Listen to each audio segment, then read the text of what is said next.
Hello everyone, and welcome to Valinko's channel. In today's video, I will show you how to fix the Windows Subsystem for Linux, or WSL not working issue.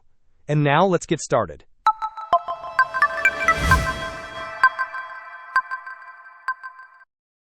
If you are experiencing problems with your Windows Subsystem for Linux not functioning correctly, here is a straightforward solution.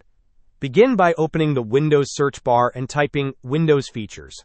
Select the option that says Turn Windows Features on or off. In the list that appears, scroll down until you locate Windows Subsystem for Linux. Ensure that this option is checked. Once you have selected it, click on OK.